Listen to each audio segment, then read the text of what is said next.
I think we should start at this point.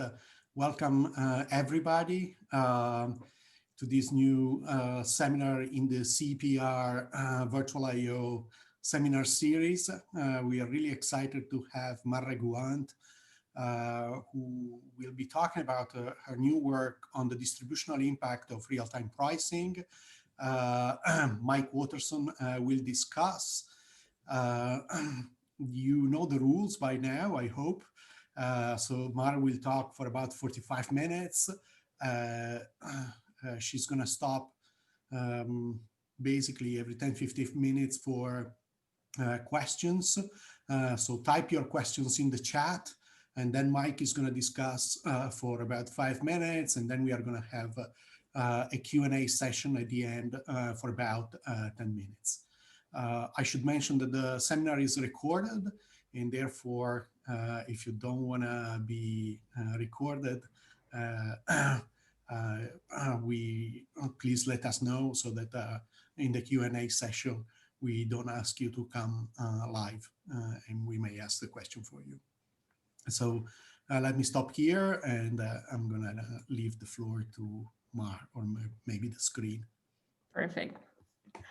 So thank you so much for the invitation to present here. I'm very excited. So I will present actually two projects that are very related to each other, and they are both related to real-time pricing in the Spanish electricity market. One will be joined with Michael Kahana and Jingyuan Wan and Natalia Fabra, and the other one is also with Natalia Fabra, David Rapson, and Jingyuan Wan. So there's an energy transition. Oops, this doesn't work very well. Let me see. Does this work like this? Yes, no. So there's an energy transition underway, as you know, and European countries, but now even Japan, China, South Korea, and possibly the US have very strong commitments to decarbonize the electricity sector. There's an expectation that this will come mostly from renewable power, but there is a problem because renewable powers are intermittent. So we don't choose when it's sunny, we don't choose when it's windy, and there might be a mismatch between the supply of electricity and the demand of electricity. There's also the fact that extreme events arising because of climate change will intensify these mismatches between production and demand. Now, in normal goods, it would not be a problem as long as we could store in the moment of high production. But as you might know, in electricity, storage is not cheap. And only until recently, it was not even feasible at scale, except for hydropower. A dam is the best battery so far in electricity. It's a lot of water that you can use whenever you want, so that's a battery. But other than hydropower, solutions were very limited. There's been recent advances and costs are going down, but it's really quite unclear if they can scale at the right pace and at the right cost. So making demand more flexible is potentially maybe not strictly necessary, but certainly will make it less expensive. So the idea of this demand response is that instead of having supply produced when we have high demand of electricity, we might try to encourage demand to consume when supply is ample and available. So when there's wind and solar power available. And this is actually done quite a bit with the industrial and commercial sector, but we see less of that in the residential sector, which is the focus of this paper. The idea would be that via prices, for example, you would engage consumers to consume at the right time when the supply is available. The problem with this type of pricing schemes is that there are real questions on whether this is even a good idea. For example, electricity demand, especially at the residential sector, as is in our application, it's quite inelastic, even in the medium to long run. Smart meters are not deployed everywhere, although this is honestly changing, and in most countries that are undergoing these transitions, smart meters might be available. But even if they are available, we are not using these smart meters for much other than for tracking how much people consume. But it's still not very common to see dynamic pricing in place, and still vast shares of consumers basically face constant prices. So even if consumers were to respond, even if their elasticity were not so low, it's unclear that they would have the incentives to do so if the prices that they face are constant. So real-time pricing, these forms of dynamic pricing can have implications both for efficiency and equity. For efficiency, it's unclear whether they will materialize, but the idea is that it will contribute to reduce the costs of electricity by making demand more flexible. Again, it's unclear whether that will happen because there are concerns about households not having incentives to respond, but that's kind of the hope. When it comes to the equity impacts, the distributional implications of these policies, they can materialize whether or not consumers respond. By the mere fact of transitioning from flat prices to prices that change during the day and during the year, you might have some consumers that are better off and some consumers that are worse off. So one way to think about it is that flat prices, you are cross-subsidizing the consumers who consume when prices are high, and you are kind of charging too much to the consumers that consume when prices are low. As you move away from flat prices, you are charging back to the peak consumers, the ones that consume at periods of high demand. They will lose from the transition, whereas the households that consume at night or that consume at moments of available supply, they might see benefits, they might see lower tariffs. So the concern here has been that with the increase of renewables prices, these kind of prices that move during the day might become more and more volatile. And the major concern is that maybe it will affect particularly vulnerable households that are not able to respond to these fluctuations. So the goal of this project is to try to study these issues in the context of the Spanish electricity market, which is one of the first markets that rolled out real-time pricing for a very large share of their residential customers. I will give you more details on this regulatory change, but basically they changed the default tariff from something that was mostly fixed to a default tariff that actually had prices changing every hour of every day.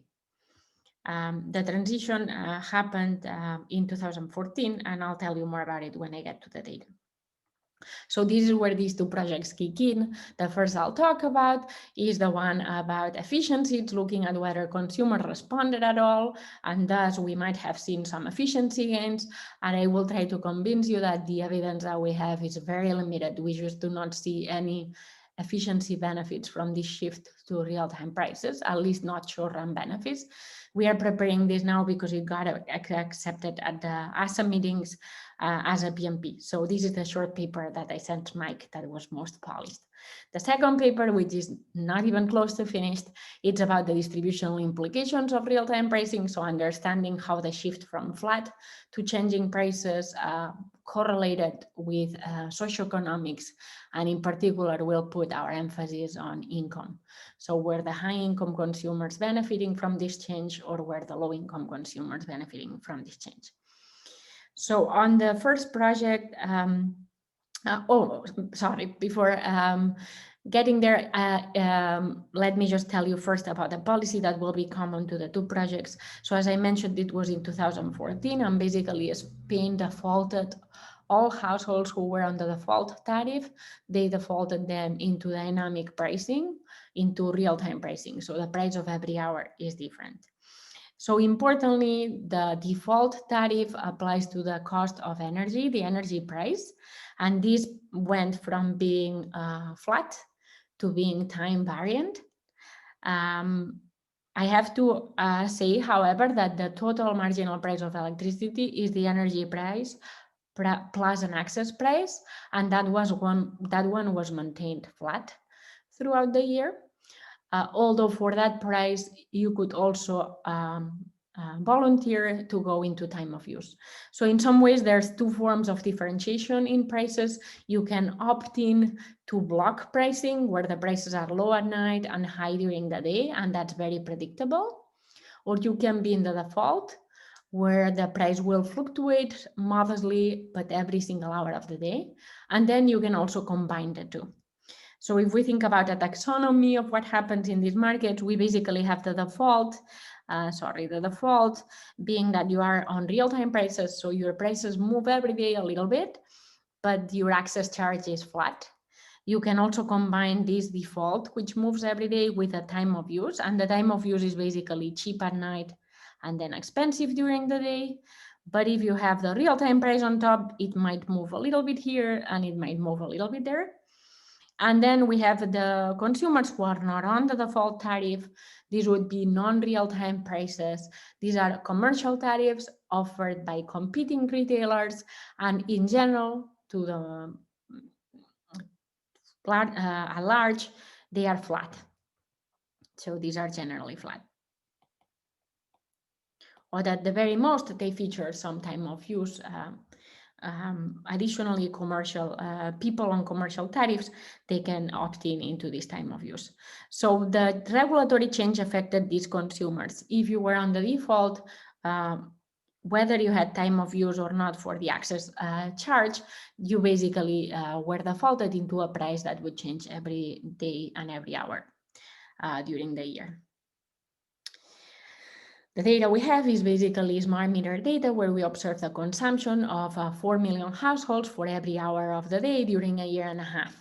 And for each of them, we'll see what they are consuming at every hour, and we'll also know their plan characteristics. So we'll know whether they are under time of use or real-time prices. We also will know something very important in the Spanish market. We'll know their maximum contracted capacity, basically how many appliances they can connect at the same time in the home. And this is very correlated with income, so it's an important variable to take into account. And then we will also know their postal code. We will combine all of this data with census data so that we have demographic data at the postal code level.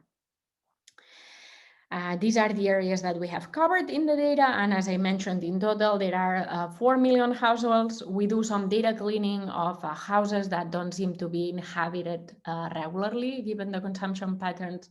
We do some other selection criteria, like 2 large households that do not have these tariffs. We remove them from the sample. Eventually, we have between 2 million and 3 million households in the sample.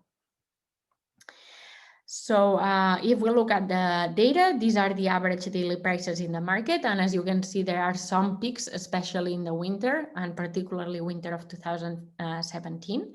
So consumers on real-time prices, they will see these fluctuations during the year, whereas flat consumers on the flat tariff might see flatter prices. Additionally, consumers will have variation within the day of their prices, whereas a consumer on the flat tariff will not have any variation in prices. And this picture basically shows you the maximum price during the day divided by the minimum price during the day.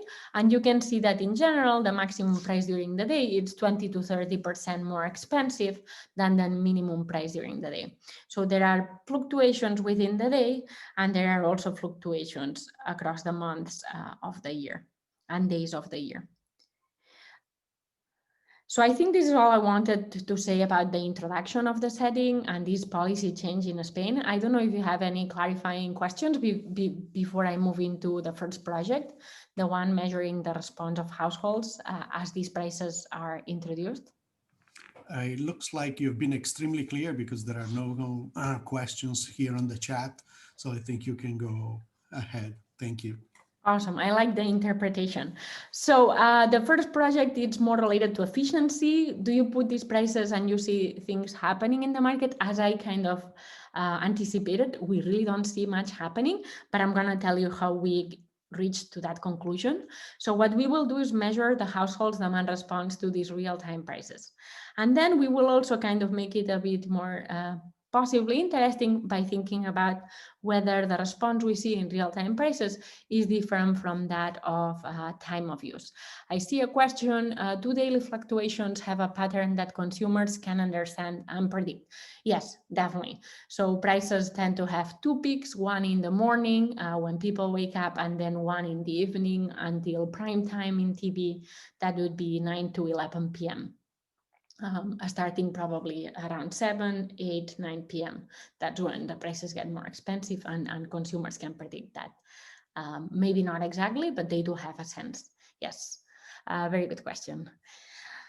Awesome. So we will find, comparing people on RTP versus people on non-RTP, we will find that basically consumers do not respond to prices. So this is a bit related to Stefan's question. We will basically interpret this as no impact of the short-run variation of RTP on demand. We really cannot say 100% sure that there is no medium run responses where people shift more in the medium run between the night and the day. That we cannot measure, although I will show you some evidence, this is the second part, that time of use seems to be much more effective at that. And the main reason is that the time of use prices are perfectly predictable, but on top of that, the differences are much more massive. So if you want people to only respond in the medium run, dynamic pricing at the hourly level might not be the best tool. Time of use with much larger differences seems to be more effective. I will qualify that statement because, as I will mention, we will not be 100% sure whether this means that the best consumers are selecting into the tariff that best suits them, or whether it's an actual response. It's probably a combination of both, but we cannot separate it out, unfortunately.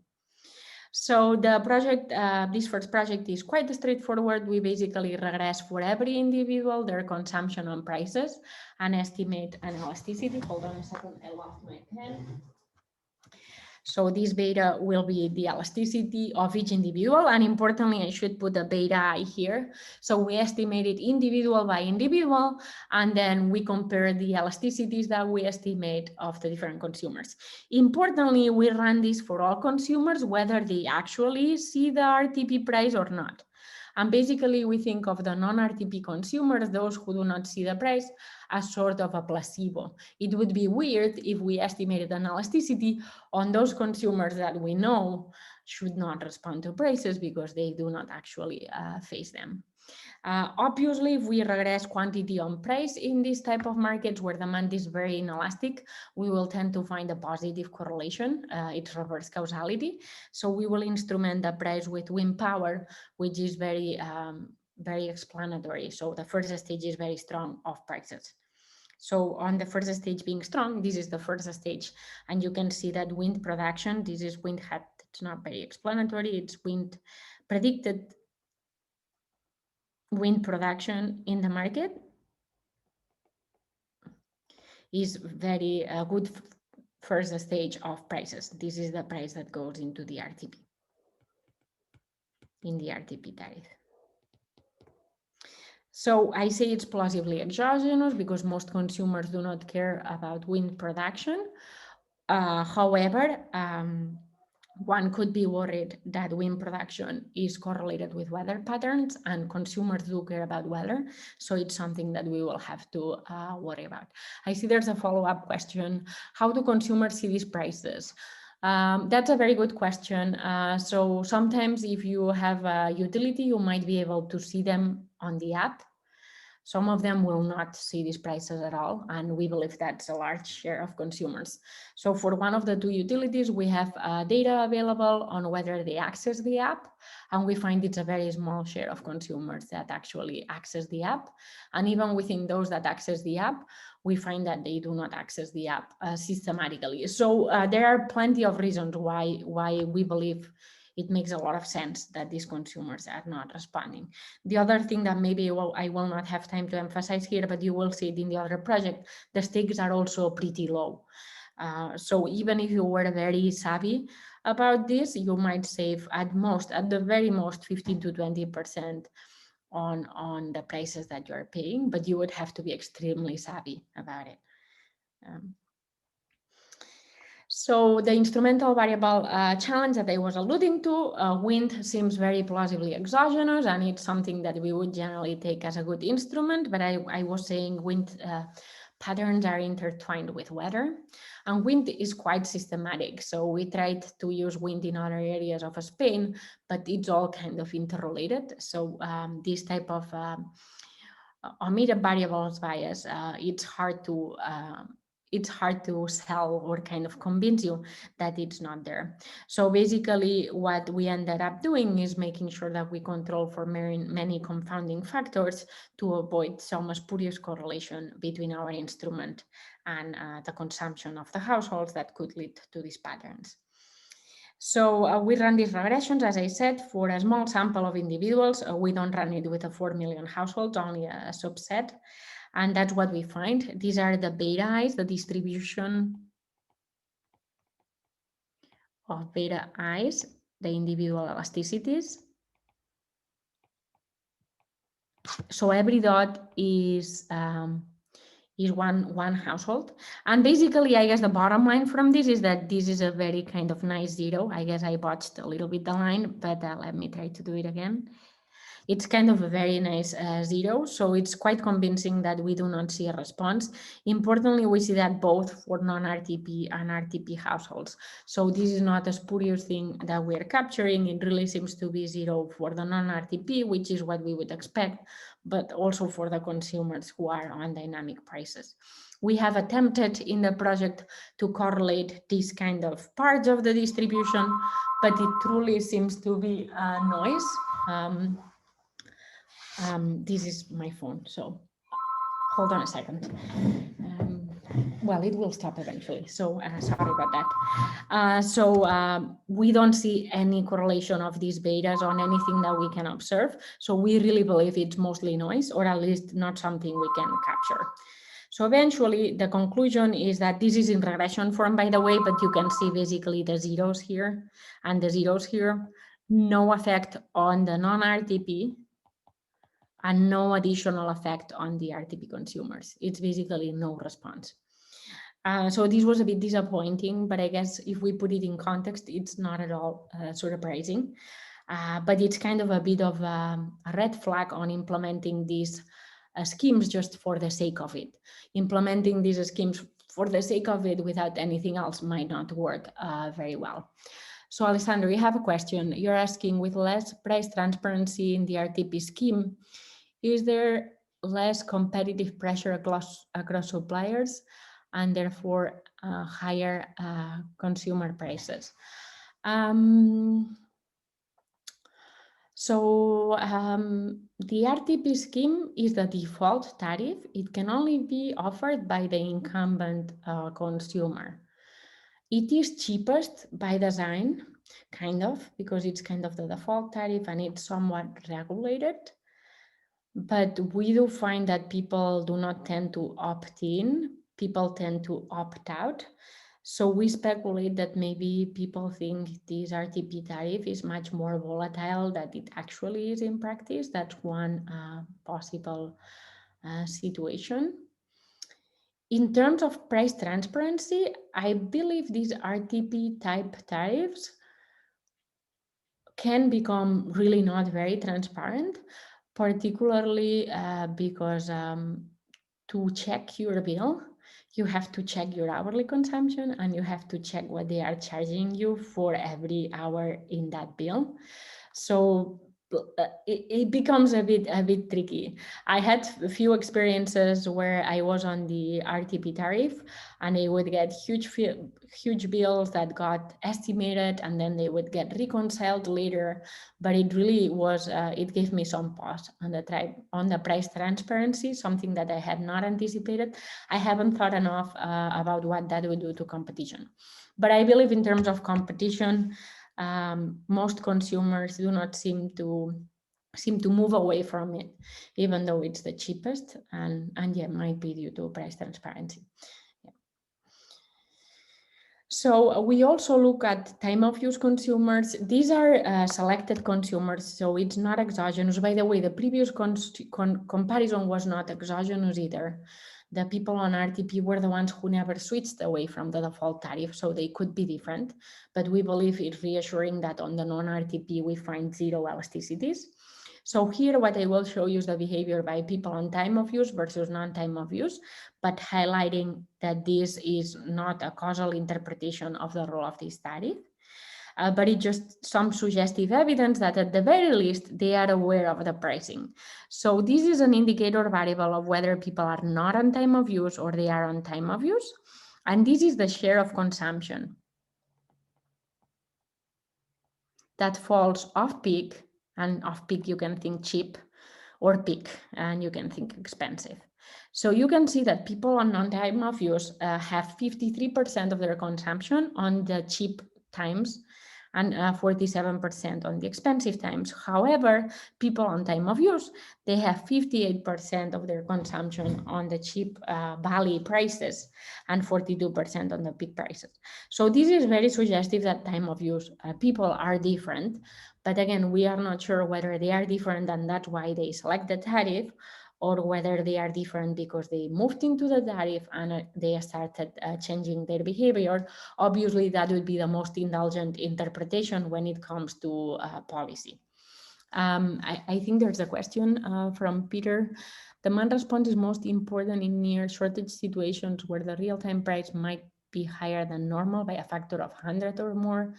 These circumstances are rare but extremely important. Are you thinking about estimating response in this case? No, I think for estimating this type of response, the experiments on critical peak pricing are much better. So this is dynamic pricing that changes every single hour, but in Spain, wholesale prices are capped very low at 180 euros per megawatt hour. So we really don't have in those prices that consumers would be facing under this type of pricing reflected in the tariff. So I believe this type of elasticities are probably better elicited in experimental work, and there's actually quite a lot of experimental work looking at this type of pricing in particular. What we see less of is this type of pricing where the price changes all the time, but maybe the changes are not as high. And what we are finding here is that the responses there are not very high, or not high at all. Yes. Definitely, Mark is asking whether it might become more elastic in the future, and definitely that's the hope. So let me go to the conclusion of this project. So what we show is that as of now, implemented just for the sake of it with nothing else, it's not working. But definitely this should change dramatically as we have automatic devices, we have larger price differences, a bit related to what Peter was mentioning, and also something that we haven't yet been able to test, whether in the medium run it might lead to some very minor modest changes. Again, given what we see, I would not put a lot of weight in the last of these three hopes, but definitely I think our project, we don't see it as kind of killing RTP, but more like a call for, look, if we want to do RTP, we have to do it right. And we have to think, what are devices, what are ways in which we can substantially engage demand response in a similar way, aggregating up in a similar way that an industrial customer could do it or a commercial customer would do it. And just prices for the sake of it is really not cutting it in our context. Time of use, I think it can in general shift patterns a bit more. It's much more salient, at least as implemented in the Spanish electricity market. It's indeed an aspect of the market that they are improving now. They have made it much more granular to see if they can get some more responses. But time of use is extremely limited to deal with the challenges that come with intermittency, renewables, and extreme events. So, Ao, you have a question. I finished just this first project, so it's good to take a question from Ao. So I was asking, what is the incentive to install a smart meter? Are the households with a smart meter different from those? So in most countries, as of now, everyone that doesn't opt out to a smart meter will have it by now. At least that's true in Spain, in many dense areas, in large cities, and I believe in many other countries. So as of now, smart meters are not that expensive. So we have been installing them. I'm not sure if we have been getting a lot of use of them, but many of them just pay by themselves by the fact that you don't have to go to the homes to check the consumption. So that has been the highest value of the smart meters as of now. But I think there is potential to play with pricing. Yes. Awesome. So I want to talk now about the second project. So basically what we find is that the consumers didn't quite respond to these prices, but it could still be that there were some distributional impacts from this change.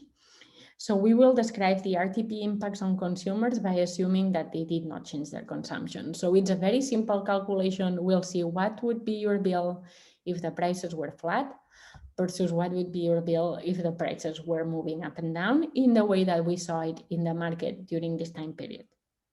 And this assumption is justified by the project that I just talked about. And then the core of the project is to try to see whether this is correlated with income or other demographics, but I will focus mostly on income. We find very limited effects. As you could see, the price differences are not very large. And when you aggregate up and you cancel out some people consuming in good periods, but then canceling in with some bad periods, in general, most consumers don't see a huge change in their bill. But when we look at the income correlation, we see that that they are not regressive, and if anything, they are slightly progressive. We don't see this project necessarily as nailing this question down, because the real question is what will happen in the future when prices are indeed much more volatile, when consumers with smarter appliances or with electric cars have much more many ways to respond to these fluctuations. But we think of this as building a laboratory where we can eventually assess these questions that hopefully will be more interesting than a small percentage impacts on bills for households. So the overview of the analysis that we do in this project, we will compute these measures of winning and losing, which, as I already said, are very simple. It's your bill with real-time prices versus your bill without it, assuming that the consumption doesn't change. Then we'll look at basic patterns of the winners and the losers with zip code characteristics. And maybe the most interesting part of the project that might be interesting to others not necessarily working on electricity markets, we will try to decompose within zip code income heterogeneity by basically inferring unobserved types from the households and matching them to their unobserved distribution of income. I will give you the details in a second. So this is the first step. As I said, it's really an accounting, calling it an accounting exercise, it's almost too much. It's basically adding up the bill with the prices that change every day or every hour. This would be these real-time prices.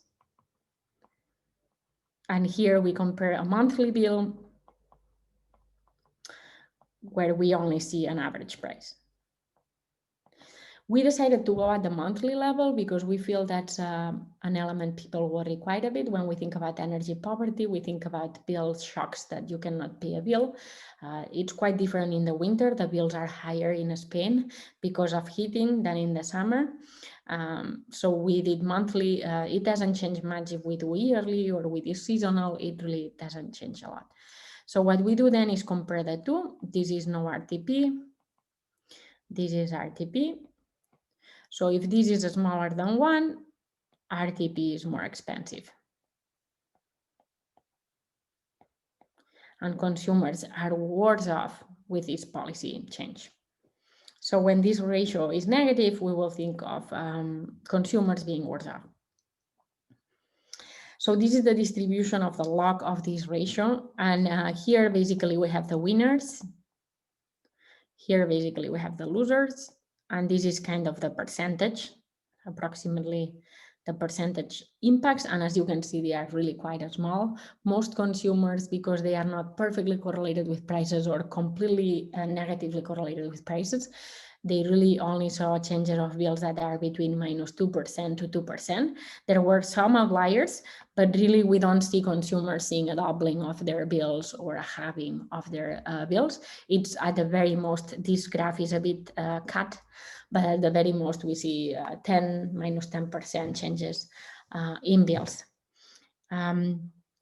So here, what I did to do this graph is center the distribution around 0, because we really want to focus on the fundamental correlation of consumers with electricity prices, ignoring the fact that RTP prices are in general cheaper for what I mentioned before, that RTP prices are the regulated tariff, it tends to be cheaper.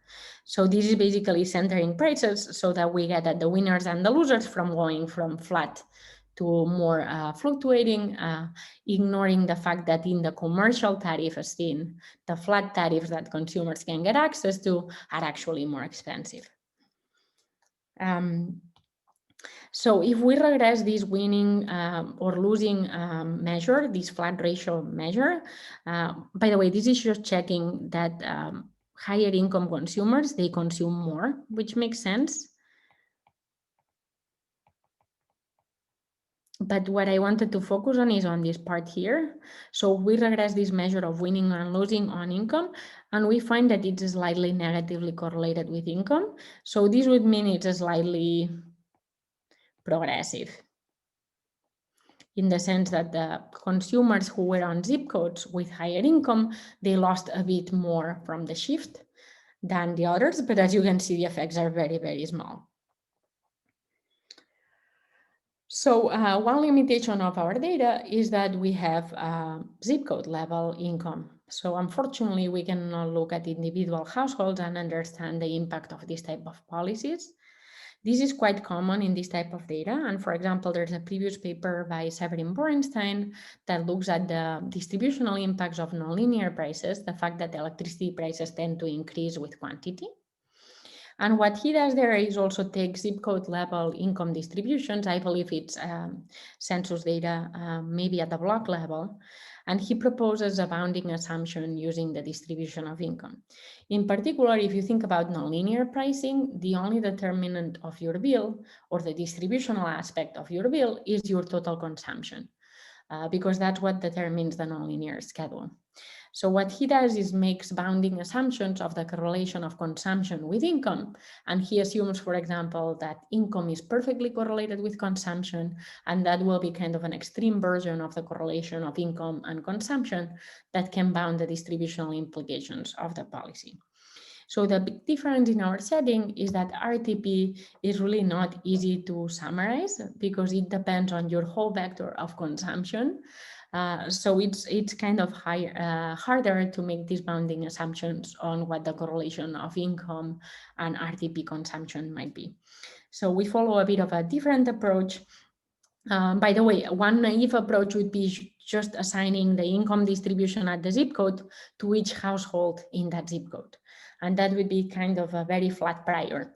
If I know this zip code has a distribution of income like this, I will assign this distribution to everyone in that zip code. What we find when doing that is that if we look at the winners from the policy and the losers from the policy, they seem to share quite a bit the distribution. Consistent with the regression, we find that if you squint it, the winners are slightly more lower income, and the losers, which are these guys here, are a slightly higher income than the winners. So we'll try to do a bit better than this very naive approach and exploit the fact that we have these hourly consumption data from households that should tell us quite a bit about who they are. I always joke that police departments use electricity consumption to shut down semi-illegal operations, for example, with marijuana kind of farming or other types of drugs, because you can really tell a lot from hourly electricity consumption from people. So we'll try to look at that hourly consumption and propose an estimation to identify consumers and observed types. So basically, we'll use that very highly granular data to classify consumers into types. And then once we have the unobserved types, we'll try to match the unobserved types to the distribution of income. So Peter, you're asking about electric vehicle owners who can take advantage of real-time pricing. Yes, these are very wealthy. In our data, it's so few of them that we barely have them represented. So this is something we plan to explore in counterfactuals, but unfortunately in Spain, there's so little penetration of electric vehicles that we cannot do that. It would be very different if we were looking at California or Southern California data, for example. Yes. So this is the intuition on what we do. In a first step, we'll classify consumers on unobserved types based on their hourly consumption data. Imagine we have two zip codes and we find that in zip code A, this is the share of type A, unobserved type A, and this is the share of type B. And then in zip code 2, we'll have that the share of type A that we identify as smaller. And we'll do the typical moments that basically match zip code distributions to the unobserved types. So what we are trying to infer is what's the probability that type A is of high income. That rationalizes the fact that the share of type A plus of high income plus the share of type B times the probability of them being high income has to be consistent with the probability of being high income in that zip code, which is what we truly observed in the data. observed in the data. So we will do these moments, and basically from that, we will have that every unobserved type has now a probability distribution of income. So we can go back to the households which have assigned unobserved types and basically back down their distribution. So I'm running a bit out of time, so I'll be a bit fast here. So the first challenge we have for this approach is to do this first step of classifying consumers into unobservable types. So initially what we used is some k-means clustering, basically machine learning using the very highly granular electricity data to classify consumers into types. But a challenge there is that we were deterministically assigning consumers into types. So what we are doing now instead is trying to be more probabilistic about it and assign consumers to unobserved types, but without saying that we are certain the kind of type that they are. And we do that with a modified expected maximization algorithm. Additionally, on top of the unobservable types, we use things that we know about consumers, which are actually extremely helpful to infer their income. And that in particular is the maximum capacity that they have contracted. I did mention this briefly when describing the data, but in Spain, you pay for your maximum consumption that you can consume, the number of appliances that you can plug in at the same time. And understandably, this is a large share of your tariff. It's correlated with appliance ownership. So it's basically very correlated with income. So we use that observable combined with these unobservable types. So I will not have to describe it in detail, but to reduce the dimensionality of our data and then apply an expected maximization algorithm, what we do is a regression for each consumer where we see the correlation of consumers with aggregate consumption. And the reason for that is that here we are worried about the impacts of RTP, and they truly depend on whether you are correlated with others or negatively correlated with others.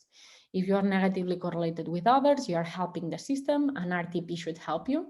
If you are positively correlated with others, you are kind of contributing to the peaks and therefore you are being negatively affected by the shift into RTP. So Andre, you have a question. You could also try latent ratio allocation to get that's a very nice suggestion, Andre. So I believe only panelists can see, but Andre had a very good suggestion on a methodology that we could try. I like that, and I will try to do that. Yes. So this is, it's still preliminary, but an example of what we find. It's going to tell us for our observable type, which is low and a given zip code. It's going to tell us in a given zip code. Imagine this data from a zip code. It's going to tell us for the observable types that have high capacity, high potential, or low potential. It's going to tell us what's the likelihood that they are of these different types. And then each different type will represent a kind of consumer. So in this graph, the pink consumer that jumps out is one that's very correlated with a peak. Probably in terms of appliance ownership, they own an AC. This is why it's kind of jumping up during the times that people are at home and during the heat of the day. The orange one, on the contrary, is the one that's mostly negatively correlated with a peak and therefore might benefit from switching to RTP prices. We have a range of different types, and again, we classify consumers in each of these different types. In the GMM, this is mostly a GMM rationalizing the income distribution in the zip code, taking into account that we know now the share of each unobserved type in every zip code. The biggest identifying assumption that I explained in the intuition is that the types are common across zip codes. What changes is the proportion of types in zip codes. So that's what giving us the identification in the moments. So I will not have time to explain this in detail, but it's basically probability statements like the one I showed you in the example. In practice, when we go to the details, we also allow for household size to be unobserved because it's also a very important determinant of consumption, but I will not highlight it here. After doing this, we get a probability of every unobserved type of having a certain level of income. This is still not very useful. So we aggregate these probabilities to say something about the probabilities of income along observable dimensions that we want to explain. One is the capacity, whether you have low capacity or high capacity. I already told you this should be very correlated with income. And indeed, using this approach, we find that the distribution of income of the low capacity consumers is much, much lower than the distribution of income of the high capacity. So this is some reassuring first results. Then we go back to our question, are the winners or the losers higher income or lower income? I already showed you this picture using the naive approach. I guess after all this heavy lifting, we get a new picture that hopefully is a bit more nuanced. And that's the picture here. I'm not sure with this color combination, you can see it very well, but you can see much steeper kind of effects. So it's in the similar line of what we were seeing before. But basically, this approach allows us to get a bit more nuanced on the impact of income on the effects of these policies. As I mentioned, the effects of these policies as they happened were extremely tiny, but we hope that this framework will help us understand counterfactually, given that we know the types of consumers and their income in this setting, if we now subject them to counterfactual policies that are much more extreme, in line with what we might expect in the future, what could be the overall impact and how it would relate to income. So this is what we are doing next, among a bunch of other things. Thank you so much for listening. I'm just on time, I believe. So thank you for listening to these two projects, and I look forward to the conversation. Thank you, Mari. You did a fabulous job also of taking control of the chat and responding to the questions that were showing up. There was just one last question at the very last minute from John Lazarev, who's asking whether you think that in the long run, consumers type might change because they may change, for example, the appliance mix. Yes, we definitely are thinking about appliances. Electric vehicles were mentioned here. Also, air conditioning. Ownership is likely to increase very heavily in Spain, but also extreme weather is likely to become much more pervasive. So these are all things that we will have to make assumptions about, but we plan to make assumptions that are related to income. So one counterfactuals that we almost had ready for today is thinking about whether the elasticity will be higher or lower depending on your income. And if we think about normal goods, we might think that the poorer households are more responsive. For example, if we think about food, coupons and sales.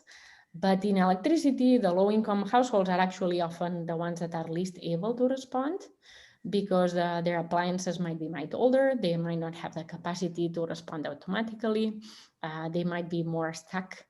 Some people are also speculating on their building envelopes, so they might be more subject to extreme events because their houses are less well insulated.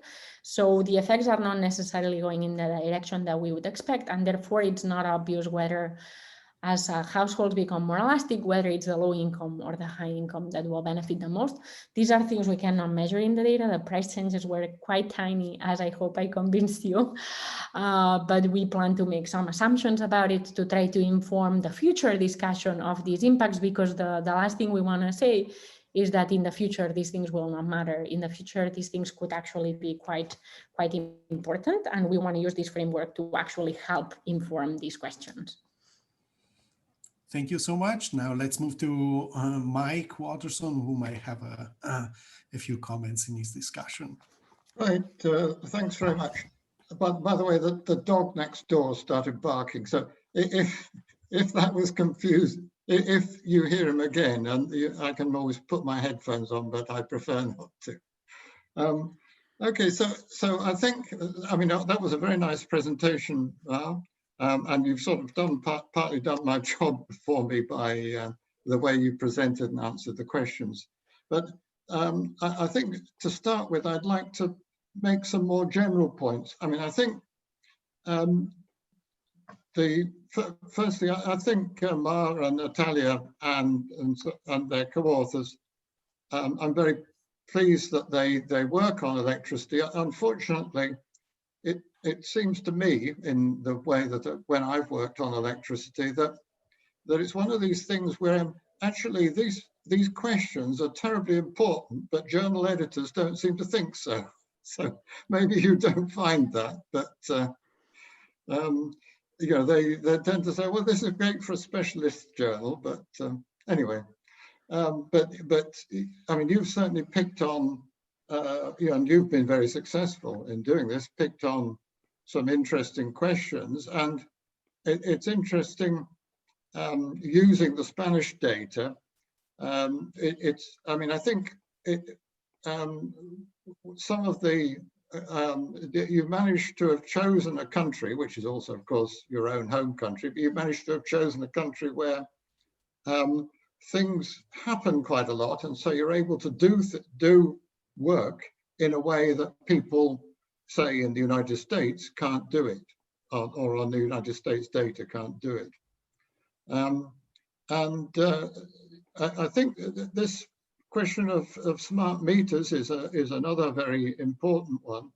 Of course, smart meters benefit other people, apart potentially from consumers. They benefit distribution companies because the distribution companies' costs relate to the maximum capacity that they experience. They benefit generation companies because you know, the most costly generation is that which is supplied at the peak, and they benefit supply companies because the supply companies don't have to send around people to read your meters. So you know, the idea of introducing smart meters has benefits to many people, but it also potentially has these benefits to consumers. And the other thing I should mention about Spain, and I was reading in the paper today, actually, that Spain has incredibly ambitious plans for moving to renewable power. By 2050, the plan to move to 97% of the electricity coming from renewable power, and it's doing two things at the moment which go towards that. One is shutting down coal plants at an incredible rate, and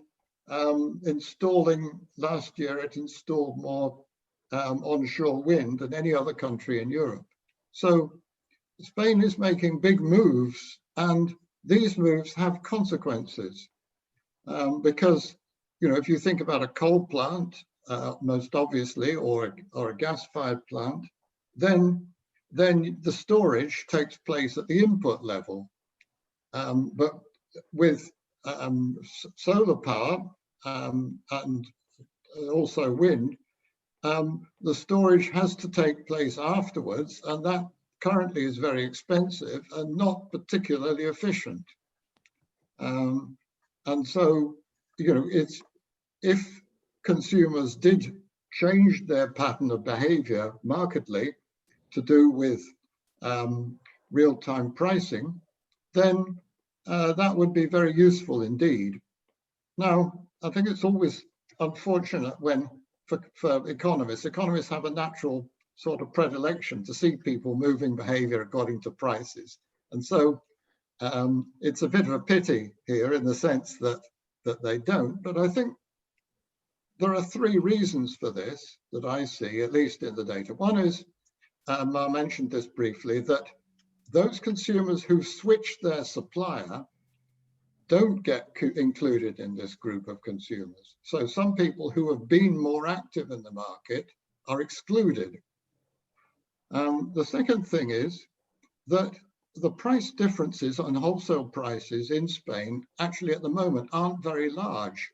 So I just checked in Britain last week, the ratio between the maximum and minimum price was 3.42 on average. That's 3 times what it is in Spain.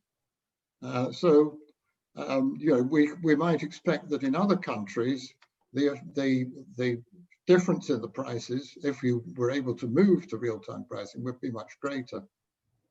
But the third thing is, and I think this is a big problem in electricity, the third thing is salience, that a lot of people have a very vague idea, this is a casual speculation, but a lot of people have a very vague idea of what they get for a kilowatt hour. So, you know, you find people, and it's not difficult to find such people, you find people who always unplug their phone charger when they're not using it, which saves them probably about €1 a year, but fill the kettle full when they want to have a cup of tea, which costs them pounds a year. So salience is a big problem, and therefore, consumer education about what things cost money is a very important factor.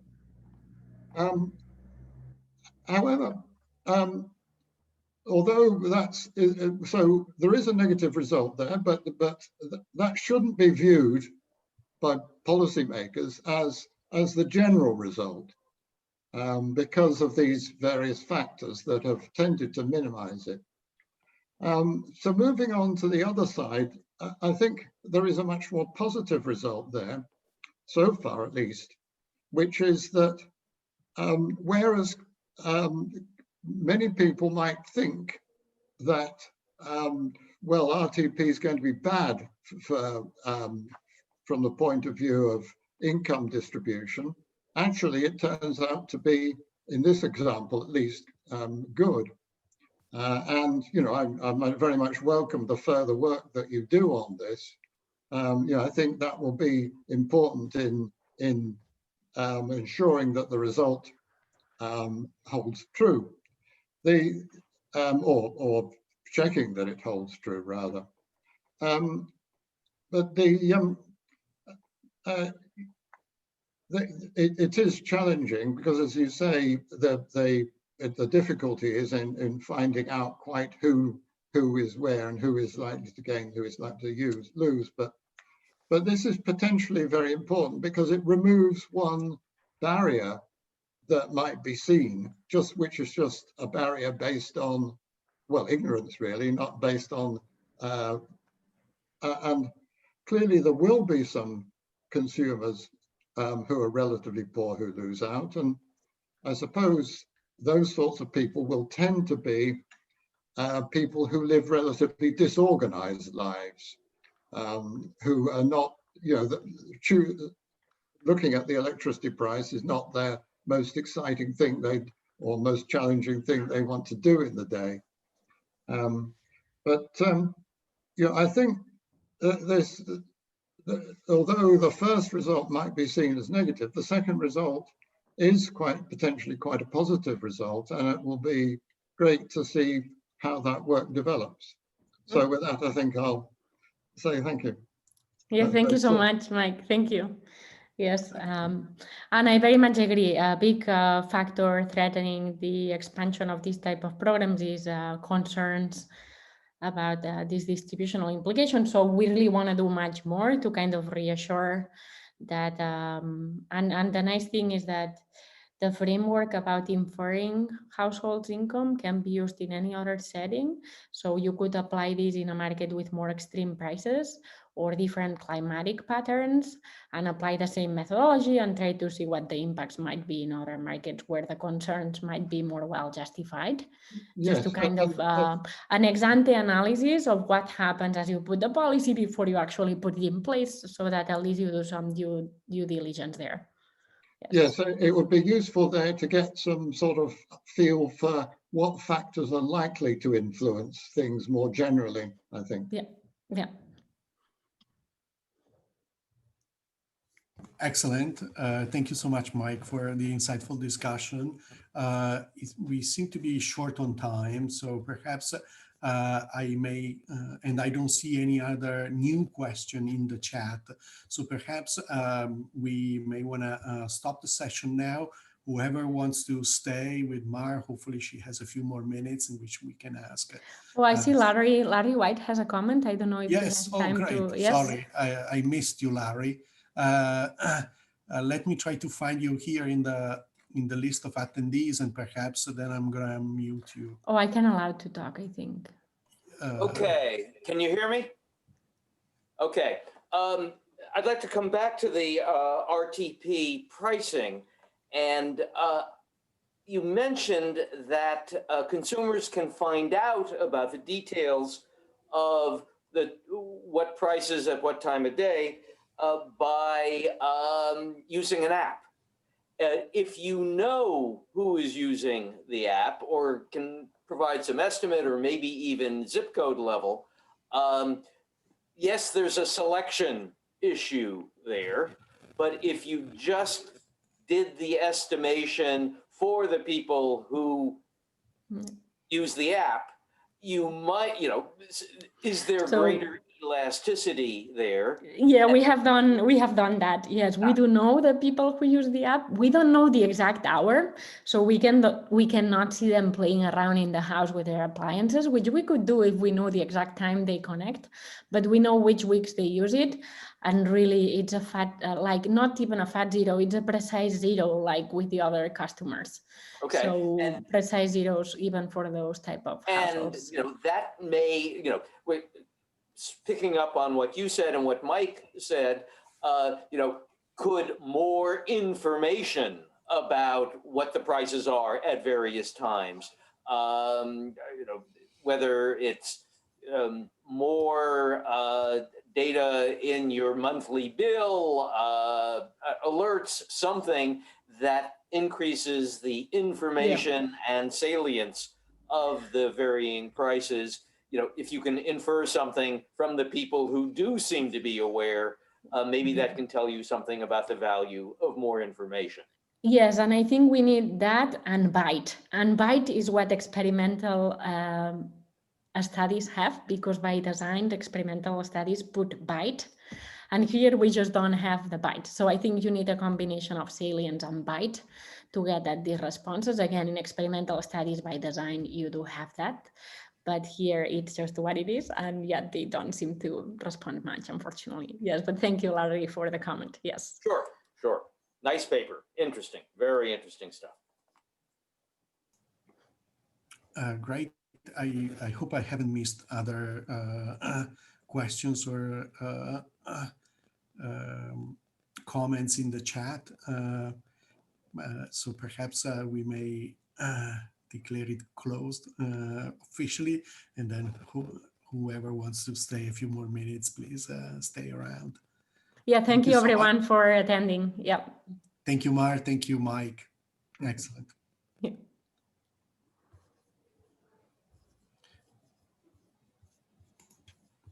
Awesome. Thank you. Thank you again, Alessandra.